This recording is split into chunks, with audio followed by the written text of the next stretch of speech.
এটা কি করে সম্ভব? কালকে আমার বিয়ে হয়েছে আর আজকে আমার ফুলসজ্জার রাত, আর এর মধ্যে আমি প্রেগনেন্ট। আরে বেবি, আরো কতক্ষণ লাগবে? অনেকক্ষণ হলো তো গিয়েছো। হ্যাঁ আসছি, ওই একটু ফ্রেশ হচ্ছি আমি। কিন্তু এটা কি করে হলো? এটা মনে হচ্ছে ওই হারামিটারই কাজ। হ্যালো, তুমি এক নম্বরে হারামি। কি হয়েছে?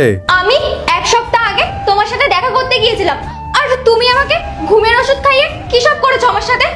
আমি যখন গাড়িতে ছিলাম তখন আমার বমি বমি পাচ্ছিল, আমার একটু সন্দেহ হয়, আর আমি বাড়িতে এসে দেখি আমি প্রেগনেন্ট।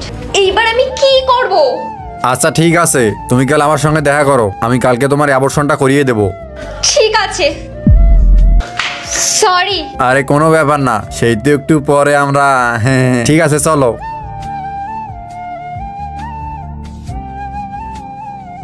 এইবার বলো আমার সাথে কেন এরকম করলে তুমি? তোমার কিছু করতে হবে না, যা করার আমি তোমার বিয়ের 1 সপ্তাহ আগে করে দিয়েছি। আর তোমার বর এখন বুঝতে পারবে এই বাচ্চাটা অন্য কারো, আর সেটা হচ্ছে আমার। এই দুইটা ছবির ভেতর থেকে যে কোনো একটা ছবিকে ভালোবেসে থাকলে ভিডিওটিতে লাইক করে চ্যানেলটিকে সাবস্ক্রাইব করে দাও। আর যদি না করো তাহলে আমি বুঝবো তোমরা ছবি দুটোকে ভালোই বাসো না। আর কমেন্টে লিখে যাও আমিন। তুমি এটা কেন করলে? তুমি কি চাও? এটা আমি তোর সাথে এই কারণে করেছি, তাতে তোর যে বিয়ের সময় গয়নাগুলো পেয়েছিলি না, ওইগুলো আমায় তুই দিয়ে দিস। আরে তোমার ভয় পাওয়ার দরকার নেই, তোমার অ্যাবর্শন আমি করাবো। নেক্সট পার্ট দেখতে চাইলে কমেন্টে পার্ট 2 লিখে যাও।